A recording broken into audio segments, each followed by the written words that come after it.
कर्नाटक चुनाव में मौसम में सियासी दांव पे चले जा रहे हैं तो वहीं महाराष्ट्र में बेमौसम सियासत जारी है, जहां महाविकास अघाड़ी के टूटने की अटकलें थमने का नाम नहीं ले रही। भले ही अजित पवार ने एनसीपी छोड़ने से इनकार कर दिया हो, लेकिन सहयोगी दलों के निशाने पर वो लगातार बने हुए हैं। एनसीपी की इफ्तार पार्टी में अजित पवार और शरद पवार साथ साथ नजर आ रहे हैं, लेकिन महाराष्ट्र की सियासत में सवाल यही है कि क्या मंच पर साथ नजर आ रहे पवार पार्टी में भी साथ हैं? क्योंकि लगातार अटकलें लगाई जा रही हैं कि अजित पवार एनसीपी को तोड़कर बीजेपी शिंदे गुट में शामिल हो सकते हैं। ये सवाल कोई और नहीं बल्कि खुद महाविकास अघाड़ी के नेता खड़े कर रहे हैं, जो अब अजित पवार को जमकर कोस रहे हैं। अगर मैंने सच कहा है इसलिए मुझे कोई टारगेट करता है तो मैं मानता हूं कि मैं सच बोलता रहूंगा और सच कहता रहूंगा, और मुझे किसी ने टारगेट किया है इसके लिए मैं पीछे हटने वाला आदमी नहीं हूं। मैं हमेशा सच ही बोलता हूं, मैं किसी के बाप को डरता नहीं। अजित पवार के ऊपर संजय राउत भड़के हुए हैं, वजह भी जान लीजिए। दरअसल अजित पवार के बीजेपी के करीब जाने की अटकलों के बीच अजित पवार ने संजय राउत का नाम लिए बगैर उन्हें दूसरी पार्टी का प्रवक्ता न बनने की सलाह दे डाली। या संदर्भामध्ये आमचं वकीलपत्र दुसऱ्यांनी कोणी घेण्याचं कारण नाही। त्यांनी त्यांची भूमिका त्या ठिकाणी मांडावी।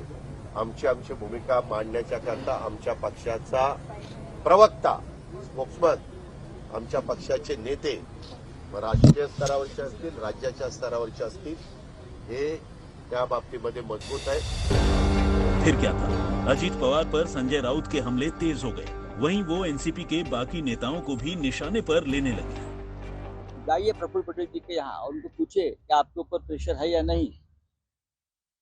जिस तरह से जांच एजेंसी सेंट्रल प्रेशर बनाकर फिर बीजेपी ऑपरेशन कर रही है, उसके ऊपर अगर हमारे जैसे लोग बोलते हैं तो जरूर बीजेपी को गुस्सा होना चाहिए और किसी को गुस्सा होने की जरूरत नहीं। वहीं दूसरी ओर अजित पवार को लेकर बीजेपी के सुर बदले नजर आ रहे हैं। अजित दादा ने कोई भी व्यक्ति, मैं अजित दादा का स्पेसिफिक नाम नहीं लूंगा, भारतीय जनता पार्टी में कोई भी आना चाहता है तो देश के लिए, राष्ट्र के लिए काम करने वाला, हमारी विचारधारा को काम करने वाला, और मोदी जी ने जो संकल्प किया है 2035 तक भारत देश विश्व में सर्वप्रथम और सबसे अच्छा सर्वोत्तम देश होगा।